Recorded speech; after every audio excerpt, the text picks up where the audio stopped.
Bonjour à tous. Voilà, je suis ravie aujourd'hui, après une longue période où je n'ai pas pu faire de vidéo, de revenir aujourd'hui pour une vidéo très importante puisqu'elle parle donc de la réunion des flammes jumelles.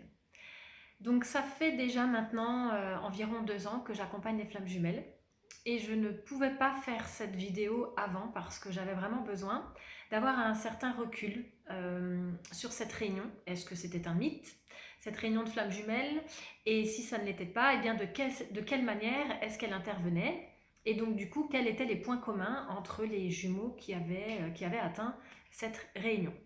Donc la réunion, pour préciser, c'est vraiment, c'est une des étapes du parcours de flammes jumelles. C'est la reconnaissance de l'autre du lien. C'est à ce moment-là qu'il revient. Il s'ouvre à cet amour, puisque pendant très longtemps, l'autre va rester fermé, le temps que la polarité consciente du lien, elle, avance vraiment dans la guérison de ses blessures. Puis donc, ça je l'expliquerai donc dans le cheminement, il y a donc cet autre qui va pouvoir se réveiller au lien et donc revenir.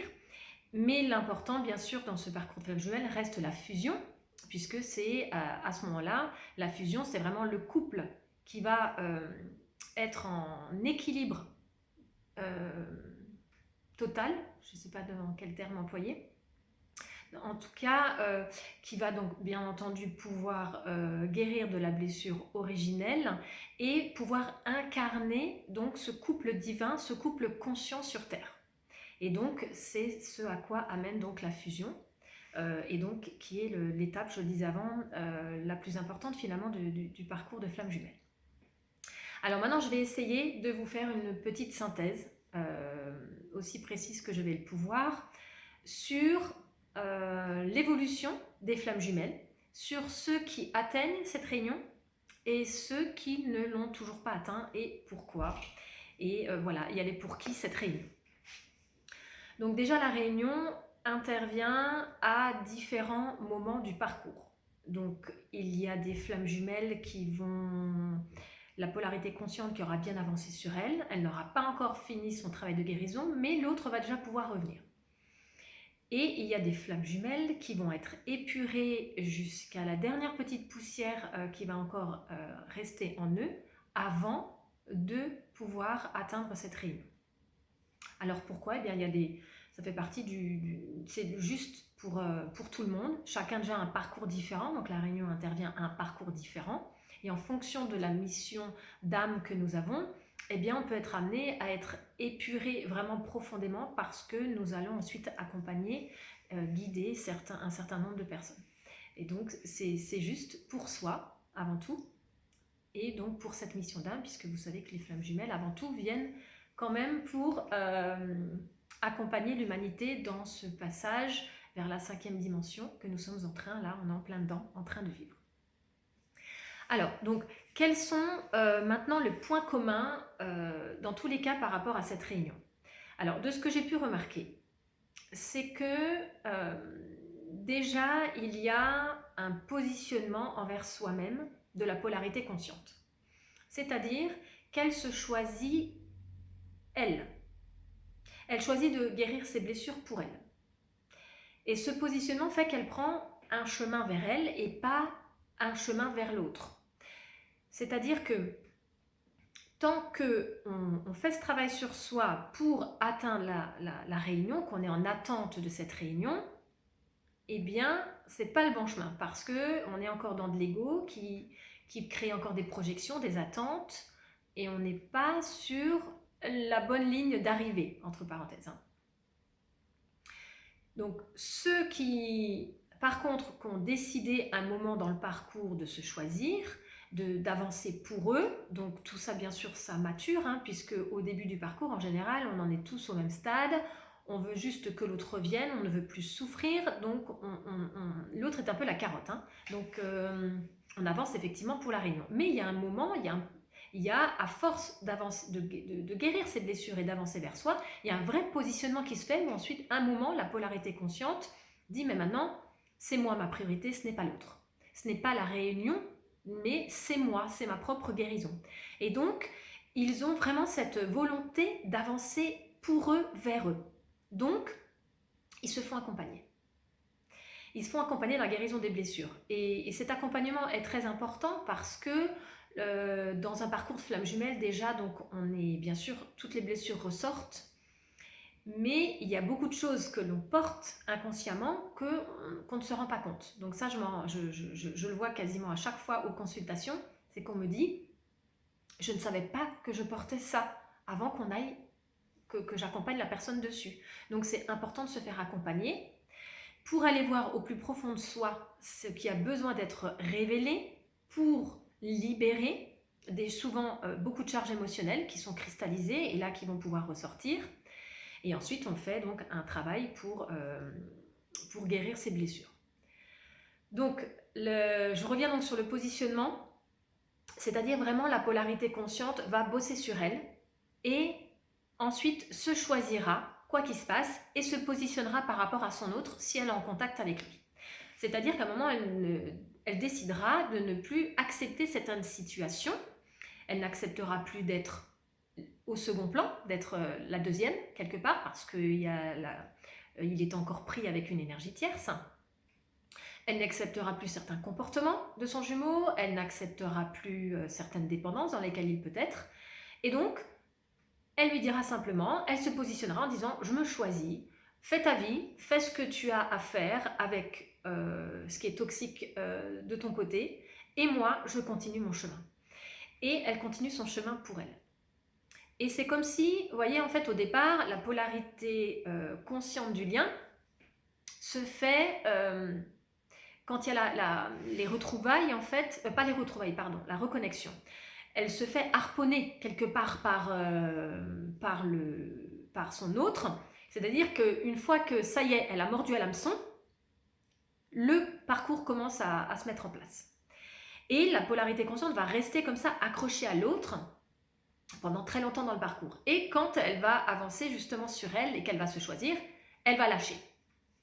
Et c'est dans ce lâcher-prise que l'autre va ressentir dans le lien que la polarité consciente, du coup, n'est plus accrochée à lui, accrochée au lien, et va ressentir qu'il n'y a plus cette énergie d'amour qu'avant il pouvait autant ressentir. Et c'est très souvent plus tard que l'autre va pouvoir commencer, à ce moment-là, à s'ouvrir à cet amour. Alors, ce lâcher-prise que je parle, on peut en faire plusieurs des lâcher-prises pendant le parcours, mais vers la fin de son cheminement, eh bien, il y a vraiment un grand lâcher-prise où la polarité consciente souvent est prête à se dire « maintenant je me choisis » et advienne ce qui pourra et n'est plus en attente de cette réunion. D'ailleurs, les signes qui montrent que vous arrivez vers la fin de votre cheminement, c'est qu'il y a un moment, il y a un stade où ça n'a plus d'importance si l'autre revient ou pas. Et quand vous arrivez à ce niveau-là, là vous pouvez vous dire que vous avez bien bossé, parce que là vous êtes dans le détachement de l'autre. Alors bien sûr, l'autre ne revient pas forcément tout de suite lorsque vous êtes à ce niveau-là, ça va dépendre bien entendu de lui aussi, parce qu'il a aussi son cheminement ensuite à faire, il a des choses à mettre en place dans la matière aussi pour pouvoir revenir. Donc tout ça, voilà, prend du temps et il est important de laisser ce temps à l'autre, puisque de toute façon, dans ce parcours, on apprend la patience. Alors, ça donc c'est une première chose, c'est vraiment ce positionnement, cet accompagnement dans la guérison de ses blessures et le positionnement qu'on a ensuite face à l'autre. Et je dirais même s'il n'y a pas de contact dans la matière, ce positionnement arrive aussi pour la polarité consciente, si elle n'a aucun contact, qu'elle est en silence radio total, de se dire bah ok, on est en silence, eh bien moi je continue ma vie de mon côté, j'avance. Voilà, ne pas rester dans l'attente de l'autre.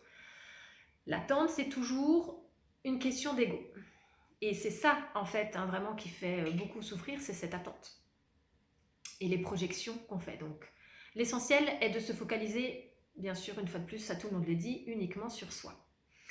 Et très important, c'est primordial, parce que ça aussi, c'est quelque chose que j'ai remarqué, c'est que les personnes que j'ai en consultation ne rentrent pas dans des cases. C'est-à-dire qu'ils ne s'identifient pas à je suis runner, je suis chaser, du coup je suis comme ça, l'autre est comme ça, et rentrent dans des schémas et s'enferment. Alors que c'est tout le contraire du parcours de flamme jumelle, puisque je redis la base d'un parcours de flamme jumelle, c'est un cheminement vers l'éveil, c'est un parcours d'ascension. Et qu'est-ce que c'est l'éveil? C'est revenir à ce que vous êtes. Et ce que vous êtes, c'est cette conscience universelle qui nous unit tous. C'est revenir, c'est cette présence, c'est ce soi. Et c'est revenir à cette présence. C'est être connecté à votre présence et ne plus s'identifier à cet ego. Mais pour ne plus s'identifier, bien sûr, il faut, pendant un certain temps, il faut guérir ses blessures. Mais donc, ce que je veux dire, c'est que on est donc dans ce chemin d'éveil pour revenir à qui nous sommes et dans cette unité au tout. Et donc dans cet espace, dans cette liberté d'être. Donc vous ne pouvez pas aller vous enfermer dans des cases qui va au contraire, ça va vous desservir. Vous allez encore vous enfermer. Et ça, je pressens que c'est encore quelque chose du niveau de l'ego, qui a encore besoin d'aller vous séparer quelque part encore et de vous mettre encore dans une case. Donc ceux qui aujourd'hui ont atteint la réunion, ne s'identifiez pas. On parlait de polarité consciente ou inconsciente, bien sûr, mais pas rentrer dans des cases. Et ça, c'est vraiment absolument nécessaire de le comprendre assez rapidement et de ne pas faire d'overdose de toutes ces vidéos de flammes jumelles qui expliquent toujours le mécanisme de ci, de ça. Non, mais on s'en perd, en plus c'est trop mental, c'est... Non. En tout cas, c'est ce que moi je ressens. Bien sûr, chacun prend que ce qu'il ressent pour lui. Moi, je vous fais juste une synthèse de ce que j'ai pu remarquer dans le concret, dans les flammes jumelles qui sont en réunion. Ensuite, donc, au-delà de ne pas s'être identifié à quoi que ce soit, mais juste revenir à soi et dans cette optique de guérir ses blessures et de se retrouver, eh bien, j'ai remarqué aussi qu'ils étaient célibataires. Voilà, c'est-à-dire que quand l'autre vient, ils ne sont pas pris dans un couple. C'est-à-dire que ces polarités conscientes ont complètement, en tout cas une partie, réaligné leur vie. Donc c'est-à-dire que s'ils étaient dans des couples qui ne fonctionnaient plus, ou simplement que ça ne vibrait plus, c'était juste du quotidien, c'était juste quelque part un petit peu de l'attachement avec l'autre, mais que voilà, ça ne vibrait plus, ont pris le choix de faire des choix pour eux, de s'aligner pour eux et de quitter cette situation qui ne leur convenait plus. Eh bien, ça fait partie de l'alignement envers soi-même. Donc là, je fais une parenthèse donc, par rapport à ceux qui ont donc rencontré leurs jumeaux et qui sont toujours dans un couple. Souvent, la personne avec qui ils étaient avant de rencontrer leurs jumeaux, eh bien, si vous l'êtes toujours, eh bien, c'est que c'est juste. C'est simplement qu'il y a encore un bout de chemin à faire. Mais ce qu'il faut prendre conscience, c'est que tant que vous êtes prise dans un schéma qui ne vous correspond plus, parce que on reste, parce qu'il y a le côté matériel, parce qu'il y a les enfants ou autre chose, c'est-à-dire qu'il ne faut pas croire que le jumeau pourrait venir toquer à votre porte et vous sortir de cette situation-là. Il ne sera pas votre sauveur. Il ne viendra pas dans ce genre de cas. Ça, c'est très important à l'entendre parce que j'ai souvent des flammes jumelles en consultation qui sont dans le mythe un petit peu du prince charmant et qui croient que c'est l'autre un jour qui va venir et qui du coup va les extraire de cette situation. Mais non, ça ne se passe pas comme ça, pas du tout. C'est pas un parcours de flammes jumelles. Alors on a toutes été les petites filles baignées dans ce mythe du prince charmant qui vient sur son beau cheval blanc nous délivrer. Mais non, ça ne se passe pas comme ça. Donc du coup c'est important simplement d'en avoir conscience que tant qu'on n'est pas entièrement réaligné, l'autre ne peut pas revenir dans la matière. Mais par contre, voilà, je ne dis pas que ce soir il faut systématiquement, s'il faut ça pour la réunion, il faut ce soir je quitte mon mari. Non, c'est pas ce que je dis. Je refais donc la parenthèse dessus. C'est simplement que tant qu'effectivement on n'est pas entièrement réaligné avec ce qui est juste pour nous, pour qu'on puisse vibrer cette joie et ce bonheur au quotidien, l'autre ne pourra pas revenir. Mais que si vous l'êtes toujours, eh ben c'est que c'est juste et qu'il y a encore besoin de cheminer. L'important, c'est qu'il faut continuer à travailler sur vous, sur vos blessures, pour vous aligner de plus en plus et jusqu'à ce qu'un jour vous puissiez prendre les décisions qui sont en accord avec vous. Mais ça peut prendre du temps et là pareil, tout est juste. Voilà, si la réunion elle n'est pas pour dans un an, elle sera pour dans 2 ans, dans 5 ans, dans 10 ans. Il n'y a pas de, voilà, il n'y a pas de souci là-dessus. Donc ça c'était voilà, pour moi aussi important de vous le préciser, c'est que ceux qui sont en réunion, eh bien ils avaient déjà réaligné leur vie de ce côté-là. Une grande majorité aussi déjà alignés dans leur mission d'âme, en tout cas la ressentent, savent dans quelle direction ils vont aller, ont déjà entrepris des changements dans leur vie aussi de ce côté-là. Ont quitté souvent voilà, un travail lambda qui ne leur convenait plus, qui ne vibrait plus, pour se diriger vraiment vers l'appel du cœur. En fait, on est vraiment dans ce parcours à s'écouter, on réapprend à s'écouter pour pouvoir avancer dans ce qui est juste pour nous. Et l'important vraiment, c'est cette désidentification à l'ego pour pouvoir revenir à ce que vous êtes profondément. Voilà, donc je pense que je ne vais pas donner plus d'informations que ça sur la réunion. C'était juste vraiment pour faire une synthèse et vous donner encore voilà, quelques clés et une vision un petit peu voilà, de cette réunion et de quelle manière est-ce qu'elle intervient et à quel moment et comment les polarités conscientes ont travaillé sur elle pour atteindre cette réunion. Je précise donc que j'ai un groupe de flammes jumelles où nous sommes environ à peu près entre 900 et 1000 dessus, que c'est un groupe en fait que j'accompagne où je donne régulièrement des clés pour avancer dans le parcours, mais avant tout dans le parcours d'éveil, puisque le parcours de flammes jumelles est un chemin d'éveil à soi. Donc je nourris beaucoup le groupe voilà, sur cet éveil et il n'y a que de la bienveillance, que de l'amour. Donc voilà, si vous souhaitez nous rejoindre, je vais mettre en dessous de la vidéo le lien. Ensuite, je suis thérapeute et je pratique des soins esséniens égyptiens. Et j'ai donc plusieurs de mes patients qui m'ont demandé que si un jour j'ouvrais un cycle de formation, eh bien, qui m'accompagnerait, qui souhaitaient être formés. Et donc, suite à plusieurs demandes, eh bien, j'ai ouvert donc une session, la première session qui va commencer à partir du 22 mai, je crois. En tout cas, voilà, vers fin mai, j'ai plus la date pile en tête.